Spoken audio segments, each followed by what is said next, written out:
las distintas formas de vida tienen la capacidad de reproducirse a sí mismas. Es así como podemos clasificar lo que es la reproducción de los organismos en asexual o sexual. Y eso va a depender si los organismos son unicelulares o son organismos pluricelulares. La reproducción de los organismos unicelulares es bastante sencilla y simplemente va a ser la mitosis. Partiendo de una célula se va a dar esa división mitótica y se van a generar dos células exactamente con el mismo contenido de ADN. Las posibilidades de variación que existan entre la célula original y las dos células que se están formando prácticamente son nulas, a no ser de que haya algunos fallos en la duplicación, que es lo que se denominan mutaciones. De resto, prácticamente no va a haber variación entre la célula original y las dos células que se están dando, y eso es lo que vamos a llamar la reproducción asexual. Cuando vamos a hablar de la reproducción de organismos pluricelulares, es necesario establecer una serie de conceptos. En primer término, conocer que en esos individuos van a existir las llamadas células somáticas dadas por la mitosis y van a existir también células sexuales que están dadas por la meiosis. Las células sexuales pueden ser células sexuales masculinas o células sexuales femeninas y son llamadas en general los gametos.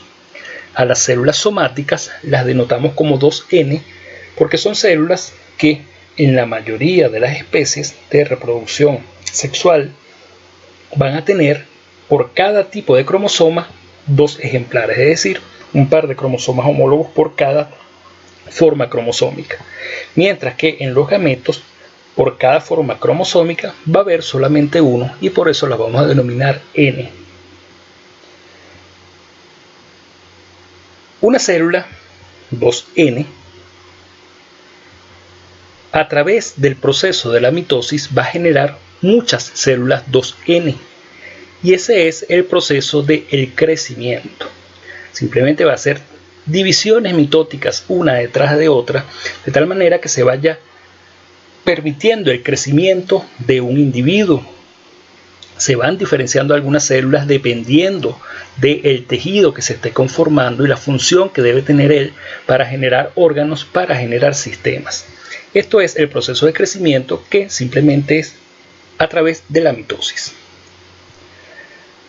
A medida que sigue creciendo este individuo, se van a generar algunas células 2N que estarán especializadas para otro tipo de división celular llamado la meiosis, y este es el proceso del desarrollo. Así como ocurrió en este individuo, puede haber ocurrido en otro individuo, que cuando ellos llegan a lo que denominamos su madurez sexual a través del desarrollo, van a poder producir lo que es el proceso de la meiosis para generar gametos femeninos, que son N, luego desde acá con gametos masculinos, que también son N. Ambos gametos al unirse dan el proceso que denominamos la fecundación. N más N es 2N, por lo tanto la fecundación lo que hace es restituir una célula 2N que nuevamente por mitosis generará muchas células 2N, generará el crecimiento de este individuo y así se va a repetir el ciclo. Esto es, de forma muy general, lo que llamamos la reproducción sexual, en este caso en animales. En plantas también se da la reproducción sexual. Partiendo de una célula 2N se dan muchas células 2N a través de la mitosis en el crecimiento. Y en el momento del desarrollo se van a generar las flores. Las flores tienen algunas células especializadas para sufrir meiosis. Esto es el llamado proceso de desarrollo. Y dentro de esa flor se va a generar la meiosis, gametos masculinos, que son los granos de polen, gametos femeninos, que son los óvulos, que se van a unir en un proceso de fecundación para generar nuevamente una célula 2N y cerrar el ciclo. Esto es la reproducción sexual en plantas de forma muy general. En plantas también se puede dar otro tipo de reproducción. Partiendo de un tejido con muchas células 2N, se puede generar a través de mitosis muchas células 2N en ese crecimiento, originando secciones de la planta, es decir, tejidos la planta que simplemente pueden volver a ser colocados en condiciones particulares para que se inicie un proceso de mitosis y generen un nuevo individuo.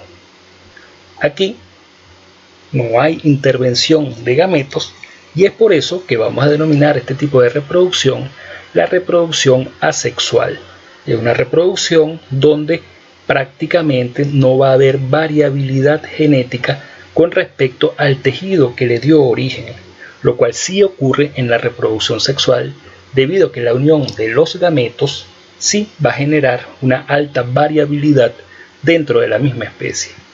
La reproducción asexual, aun cuando se da desde hace muchísimo tiempo en las plantas, en las prácticas agrícolas para algunas especies cultivadas, recientemente se ha podido dar también en animales, partiendo de una célula y colocándola en condiciones particulares a través de la mitosis, generan un nuevo individuo sin intervención de sexo, sin intervención de fusión de gametos, sin intervención de fecundación.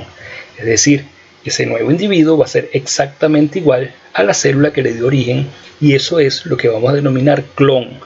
Clon va a ser todo aquello que se originó a partir de la reproducción asexual.